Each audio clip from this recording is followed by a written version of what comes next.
Hey guys, so a few weeks ago, something really crazy happened. I was walking in the alley behind my apartment building and I looked over and I saw this tank just sitting there. And at first I assumed it was broken or something would be wrong with it. But when I looked closer, it actually looked fine, just a little dirty. So I decided I would try to take it home and use it for one of my hamsters. It was a bit of a project getting it back into my apartment and up the stairs. I think these weigh maybe 100 pounds or more. It's pretty heavy. But once I got it inside, I could tell it really was just dirty, but it was otherwise fine. I used a vinegar solution to clean the glass, and then I used some Method brand cleaner. I just used the Fantastic bottle, but Method brand cleaner, and then I rinsed it off with water so it didn't leave any residue. You can see the caulking is pretty good, but a little bit chewed up in the corners.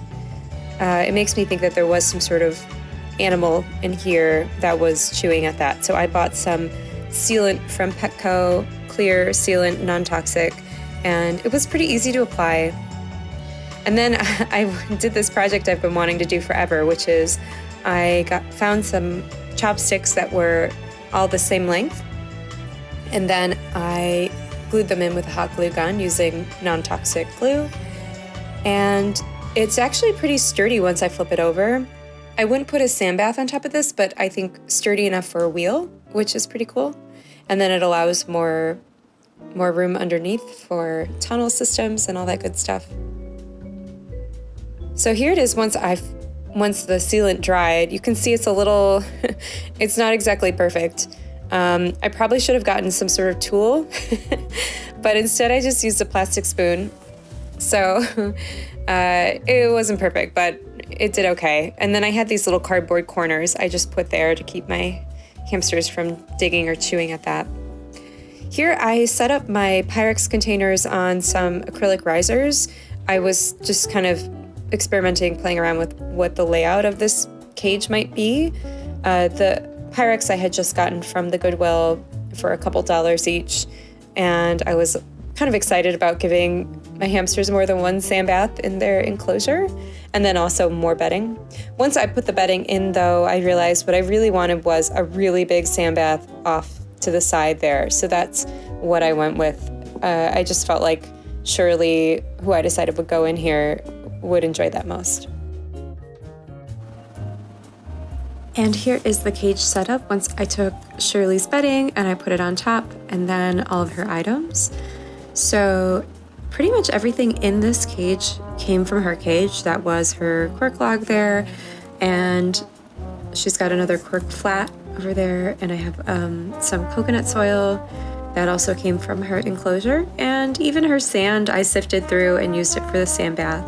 So I was trying to make it so that everything smelled familiar to her, and other than layout, it would just be kind of like her old home. You can see here she's looking pretty curious and looks like she's kind of having fun exploring, which is good. I was surprised though how difficult this transition was, considering I kept all of her old items. She really seemed to struggle with this, and all day on the day I moved her, she was asking to be held and wanted to come out. And I think a lot of that was that she wanted to go back to her old home, which unfortunately I had dismantled. And, you know, I think it just made me all the more aware of even the calmest, sweetest hamster like Shirley, still putting them in a new home is incredibly stressful, even if you do everything that you can, like using all of their items and their bedding. It's still a really hard transition for them, and this just reminded me of that, poor girl.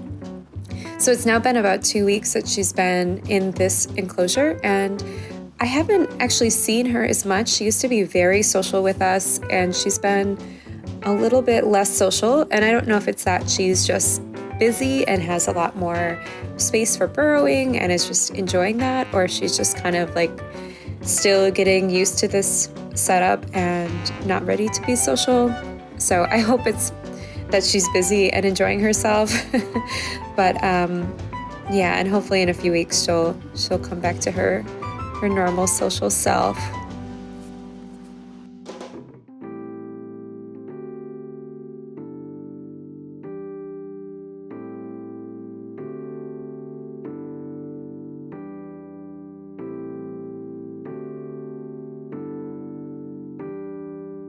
So here is the tank in its permanent position. I decided to put it on the floor in the hallway. It just was the best place for the tank, and it's so heavy I didn't want to put it up on anything.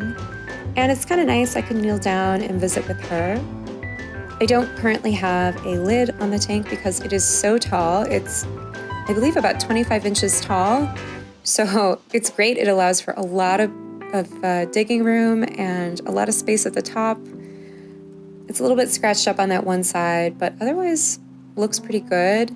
And the tank allows me to clip on that pan cam that I have from Wise. I noticed this chewing here in the corner, and it makes me think that maybe a Syrian hamster had been in this cage. I don't know what other kind of animal would have been in this cage that would have chewed up a corner. So if you have any ideas, let me know below. I would love to hear your guesses on who lived in this before. But I really love this tank. I don't really have any dream setups right now. Everybody's living in bin cages, and this tank is just so beautiful. I love watching her in it. She looks so cute.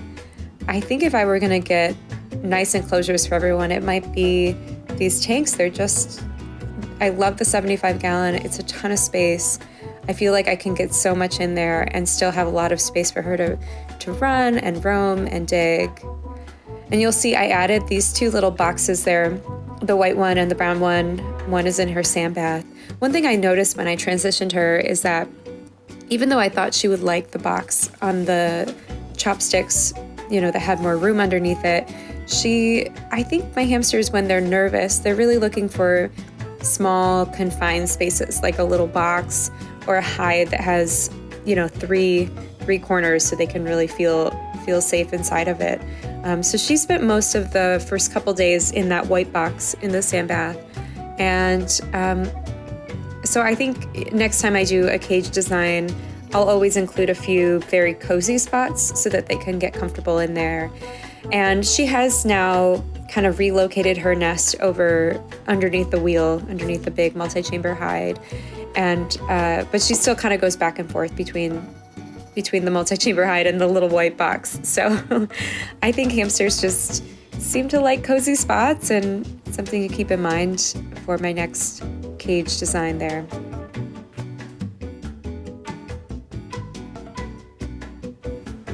All right, well, thank you so much for joining me this week. If you use a tank for your hamster, please leave me a comment below. I would love to hear about your experience with it.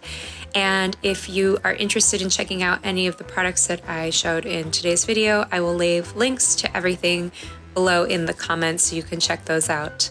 Thank you so much for joining me, and I'll see you guys next week.